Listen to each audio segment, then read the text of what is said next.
And we begin tonight with new sinkhole trouble on a busy stretch of I-80 in North Jersey. You can see the size and scale of it here is captured by Skyfox. Good evening. Thanks for being with us. I'm Steve Lacey. And I'm Natasha Verma. This new sinkhole already adding to the repair issues since the first one appeared last month. Fox 8's Teresa Priel is live in Wharton, New Jersey with the very latest. Teresa.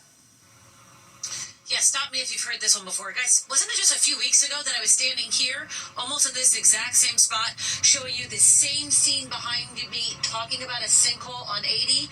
Well, it has happened again. Yet again, another sinkhole right around exit 34. It has shut down this major thoroughfare in both directions, although this time, this sinkhole was on the other side of the road. It all happened today. Take a look at that Skyfox video as crews were actively trying to fix the last sinkhole that appeared. They had hoped to build a crossover lane to allow more traffic to flow through the area, but those plans are just not going to happen because of this latest problem. We're told this crater opened up along the side of the road in what appeared to be the median of the highway. It's a 15-foot by 15-foot hole. So why does this keep happening? Well, residents want to know, but DOT is saying this area is like Swiss cheese under I-80. There are voids or empty spaces from old mines that were closed and paved over, and over time, they're giving way. When I came in, my friend, he heard it happen, actually. He thought it was a loud truck, but no, it's another sinkhole. They've been working on that one for months, but and then another one pops up. It's probably going to be a while before it's fixed. Yeah. Is this something that's frustrating people who live in the area? Yeah, a lot of people are talking about how it's annoying to get around, because a lot of people use 80 to get over here, to get their shopping done, to see family. It's hard now. When I'm riding home, I always say to my husband, what if it just collapses here now on us? You don't know. Those people didn't know. And then if it collapses and we go under, like, how do we get out? They say they find something else now, and then there's gonna be more time to. I think it's easy to build another bridge, big bridge. And then, it's. Yeah. I don't know. It's hard. They're going to have to do something. So by our count, this is at least the third incident of a sinkhole opening up since December. The last one shut down one side of I-80 for 6 weeks. Now, back out here live. Everybody wants to know, well, when's the roadway going to reopen? We can't tell you because they can't tell us. They have no idea the full extent of this issue, how many other areas of the roadway are compromised, and how long it's going to take to fix. We are told that all traffic is being diverted to Route 15. Again, Steve and Natasha, we can't stress enough how important of a section of roadway this is for all the towns leading from Wharton to Dover and all around here. So this is a really big headache. That's the latest from Wharton tonight. Back to you guys in the studio. It's unbelievable, and it's happened again. All right, Teresa, thank you. And for the latest updates on the sinkhole and how to navigate around it, you can download the free Fox local app. Developing in Brooklyn, 9 people injured from a fire at a night shift building. Citizen Net video showing smoke billowing from the roof. It happened at the Brownsville houses just after 7 o'clock. The FDNY says there were reports of people trapped. All injuries are said to be non-life-threatening, and at this point it's unclear what caused the fire. A Long Island man is charged with murder after police say he shot and killed his father inside their home in Dix Hills. Victim is John Jack Miller Sr., a retired Suffolk County police detective and a member of the fire department. Police say he filed a missing persons report for his son, Christopher Miller, earlier this week, not knowing his son had been taken to the hospital after a car crash. Police say Christopher was released and returned to the home today, then got into an argument with his father. Police officers responded to a call of a disturbance of a man inside a shed on Seaman Neck Road. The same police officer who responded to the missing persons report, which ended up not being a missing person, responded to the disturbance call. He recognized Christopher Miller, brought him back to the house in order to turn him over to his father, at which time he determined that he saw that his father was dead. According to investigators, Christopher Miller had recently moved back into his father's home after a divorce. The NYPD searching for a suspect who stabbed a deli worker in the neck. It happened in East Harlem around 11 o'clock in the morning. This is surveillance video of the suspect inside the food market. You can see the suspect holding what appears to be a large knife. An employee says the suspect was arguing with another employee right before it happened. The guy want to steal a cake, and the guy want to stop him, and he was cussing at him, and he took the knife and he stabbed him here. and the 24-year-old victim was taken to the hospital in stable condition. A federal judge ruling pro-Palestinian activist Mahmoud Khalil's case should be heard in New Jersey. He was detained for his involvement leading pro-Palestinian protests on the campus of Columbia University. Now, he was taken to an immigration detention center in Louisiana. Khalil's lawyers argue that he was moved to a southern state because the jurisdiction there is more favorable to the Republican administration. Khalil is a green card holder with no criminal history, but the White House says he is siding with pro-terrorist organizations. The state of New York now has a web portal with information to fight measles. So far, there have only been 4 cases of the highly contagious disease confirmed in the state, but the governor's office wants to make sure people have info on vaccines. The office says none of the cases are related to large outbreaks in Texas and New Mexico. Health officials say the chances of contracting the disease for those who are vaccinated are very low. New tonight at 10, President Trump to sign an executive order tomorrow shutting down the Department of Education. According to a White House fact sheet, the order would return education authority to the states. The order also ensures the uninterrupted delivery of services, programs, and benefits that the federal government provides. Federal funding only makes up about 14% of local public school budgets. The actual dismantling of the education department cannot be done without the approval of Congress. There's a new battle between the Trump administration and New York City. This time it's against the MTA, with the DOT threatening to pull federal funding from the agency. So all this comes in the wake of the White House putting a Friday deadline in place for the state to stop congestion pricing. Fox News' Jessica Formoso is live in the newsroom. Jess, so let's start with the MTA funding fight. Stephen and Tasha, this letter said nothing about congestion pricing, but what it did say, they want to know specifics as to what the MTA is doing to keep strap hangers safe in the transit system. The 2-page letter from Sean Duffy, the U.S. DOT Secretary, is demanding to see what actions and plans the MTA has in place to reduce crime on its system. He wants the agency to outline the trends and actions, requesting data on the number of assaults on customers and on transit workers, including the number and percentage of employees receiving de-escalation training. Duffy also wants to know what is being done to combat fare evasion and preventing deaths from subway surfing. The letter added that the feds would take action such as redirecting or withholding federal funds if the MTA did not comply. Now, he writes, there have been a number of high-profile safety-related incidents occurring on the system, and citizens of the city have openly expressed their support for expanded care for individuals struggling with mental illness to specifically address some of these safety concerns. MTA Chair and CEO Jana Lieber says right now crime in the subway is down 45% versus the same period before the pandemic. They asked us for very detailed information, and we're going to prepare a letter in response. But as I said, I'm thrilled to talk to the U.S. DOT or anybody in Washington about what we've done with subway safety. We have actually the lowest number of daily crimes in the subway system than we have ever had in recorded history in the first part of this year, with the exception of 1 year during the pandemic when no one was out and about. Meanwhile, we are inching closer to President Trump's deadline to shut off the congestion pricing cameras. The Trump administration has given the city until Friday to turn off the gantries, but Governor Hochul and MTA officials filed a lawsuit, and while it plays out in court, they say the cameras will stay on. It's also very basic litigation reality stuff, which is that when you have a dispute, the status quo stays unless one party gets an injunction to change it while you're resolving the dispute.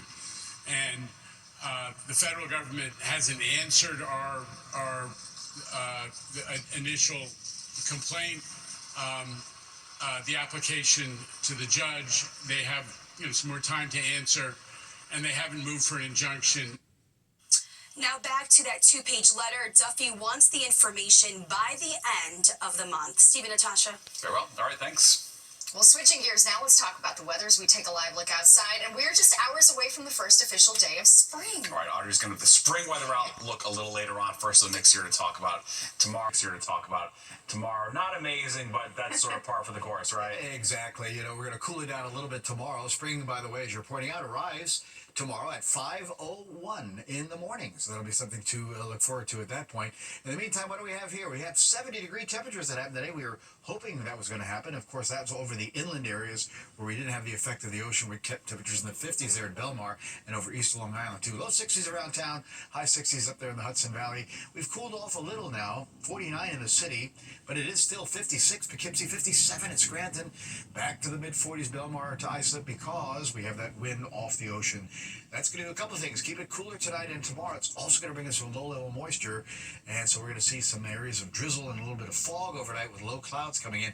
These are just high clouds in the picture right now, but as you're going to see on sort of the wider view, there will be some low clouds coming in from the ocean, and then we have to deal with this. That's going to be showers for tomorrow night. You're going to see that coming up in our futurecast here in a moment, but here come the low clouds, and again, the areas of some drizzle or patchy fog. It's going to last through most of the morning, again, mainly along the coast. Might be a little brightening to the north and west away from the coast as we get to about midday into the afternoon. Then here comes that line of showers. That'll be for tomorrow night. And it looks like now it's moving a little bit faster, so it may get out of here first thing Friday morning. Friday's going to end up being, though, a rather windy day as we return to sunshine and cooler temperatures. 40s in town tonight, 30s in the burbs, but again, some drizzle and fog, and we get back to the mid and upper 50s tomorrow, but that's still above average. Steve and Natasha? Good deal. Thanks, Nick. Well, a new push to get Rikers closed for good. All right, what a just released 114-page report is recommending, plus the picture it's painting of what life is like there for inmates. And tentative ceasefire, it seems like Ukraine and Russia have agreed to a limited one. Where things stand tonight? Well, new movement tonight in the push for a ceasefire between Russia and Ukraine. All right, it appears that both Russian President Putin and Ukrainian President Zelensky have agreed to a limited ceasefire after calls with President Trump. Fox 5's Sharon Crowley here with the latest tonight. Sharon. Yeah, that's right. President Trump and his team trying to work to help broker a more expansive end to the fighting between Russia and Ukraine. And both sides appear to be open to a limited ceasefire. Earlier today, a promising sign, a soldier swap agreed to by both leaders during phone calls with President Trump.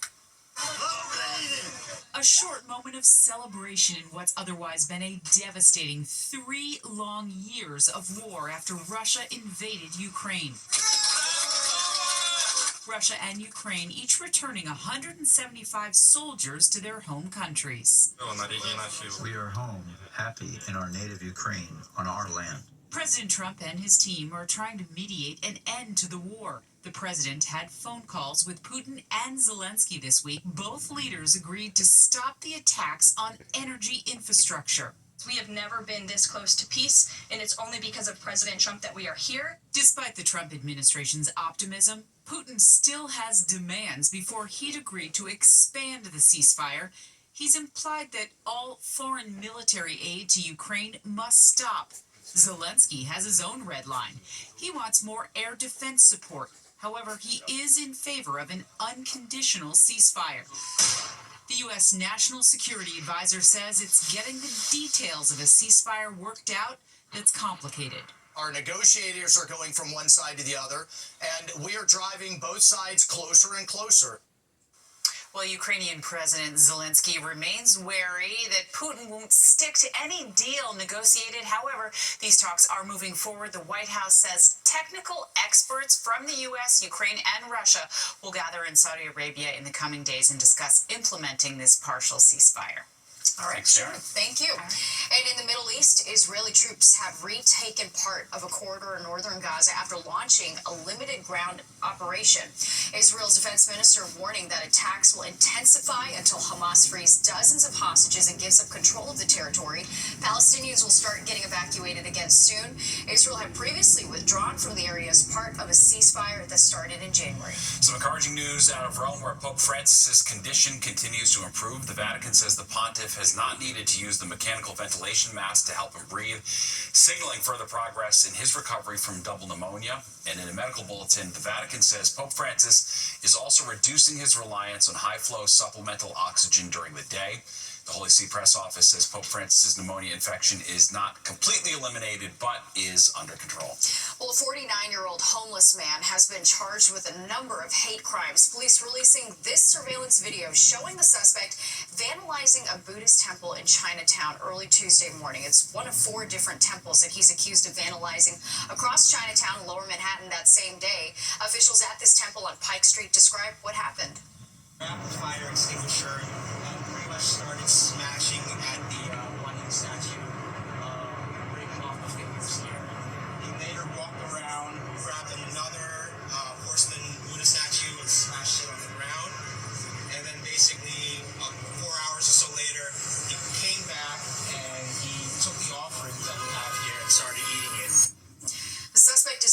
facing burglary and criminal mischief charges. The Fed today kept interest rates at their current levels. Fed Chairman Jerome Powell pointed to uncertainty in the economy. He fears growth is slowing and inflation will be slightly higher this year, saying President Trump's tariffs are partially to blame for the rise in prices. He also says the risk of the country falling into a recession has grown over the past few months. All right, now to the looming deadline for the city to close Rikers and replace it with smaller jails. A new 114-page report has just been released, and among the recommendations, appointing someone to specifically oversee the jail's closure. Fox 9's Linda Schmidt is live in the studio with us with the very latest. Linda. Well, an independent commission saying the city is just not moving fast enough and calling on Mayor Adams to hire basically a Rikers czar to focus solely on closing Rikers Island. Now, there is a legal mandate to close the jail by 2027, and the commission says there is no way the city is going to meet that deadline. The independent Rikers Commission saying the city has failed to speed up the construction of smaller jails in Manhattan, Queens, Brooklyn, and the Bronx so that Rikers can end up closing. The plan was approved back in 2019 by City Council and signed into law, mandating that Rikers close by 2027. For decades, the dilapidated jail has been plagued with violence against guards and inmates. 61 detainees have died since 2020. Well, earlier tonight, we spoke with the chair of the commission. He says City Hall needs to show City Council that it is committed to taking the necessary steps in the hopes of getting the 2027 deadline extended. Make the commitment. It's not just lip service. It's having the investments behind it, the commitment to do this more quickly, to lower the population, to invest in mental health, more therapeutic beds. Now, Mayor Adams releasing a statement today saying, in part, we have always supported the closure of Rikers. We are glad that the Lippman Commission is finally recognizing what we have been sounding the alarm on for years. The plan for Rikers was flawed and did not offer a realistic timeline. But critics of the mayor say he has dragged his feet and has not invested enough in programs for the mentally ill, the homeless, and former convicts. He hasn't lifted a finger to address the thousands of people with mental health issues on Rikers Island. Now, the smaller jails, which will be in 4 of the 5 boroughs, are years away from opening. Steve and Natasha, back over to you. All right, Linda, thank you. Well, first it was a subway token, and now it's the MetroCard's turn. All right, the tap will replace the swipe underground when the final Metro cards are set to go up for sale. And it's not quite short-sleeve weather just yet, but we're getting closer. Tomorrow is the first day of spring, and Audrey's got your spring outlook next. Or get 2.9% financing on all 2025 Equinox models when you finance with GM Financial. Fox 5, brought to you by Morgan & Morgan. All law firms are not the same. There's only one Morgan & Morgan. Well, by this time tomorrow, spring will have sprung across the tri-state area. That's right, and so just in time for the change of seasons, Fox 5's meteorologist Audrey Puente takes a look at what we're in for weather-wise. According to the Climate Prediction Center, it's going to be a milder than normal spring. That means more March days in the 50s and 60s and an early jump into the 70s by May. This is due to a weak La Nina pattern, according to Nelson Vaz from the National Weather Service. You have a jet stream that's a little bit more shifted to the north and the west of our area, and that means it kind of locks cooler air up into Canada and keeps us a little bit warmer. This spring is likely to have a near normal amount of precipitation, with the potential of some snow in March and mainly rain through April and May. Around 10 to 12 inches total precipitation is expected for the 3-month period. So we can see pretty intense storms because you are having, we're starting to warm up. Just as we're going into the spring, the mid-latitudes where we are in the part of the world is starting to warm up, but you still have a tremendous amount of cold air that can still come down from Canada. So when those two meet, that's when we can get our most intense storm systems. We've already seen severe storms pop up across the Midwest and South, a sign that the storm track is active this season. That could mean an active season of stronger nor'easters and thunderstorms for us too. Severe thunderstorms that can bring 60-mile-per-hour wind gusts, can bring flash flooding with a lot of heavy rain in a short period of time, or even large hail, even tornadoes. So we start thinking about that a little bit more as we go into this time of year. In this season of transition, you just have to be ready for anything. The warmest first day of spring in New York City history was 82 degrees, while the coldest high temperature was 26. That's quite a range. From the newsroom, Audrey Pointe, Fox 5 News. Yeah, it's Gotta funny be when you ready see for the highs anything. and lows on a given day. It's like 76 one year, 22 the next. wild. Well, it's the last thing people in one neighborhood wanted to hear. Coming up, the new fears after it was announced 2 lithium-ion battery storage facilities would be coming to their part of the city. Plus this.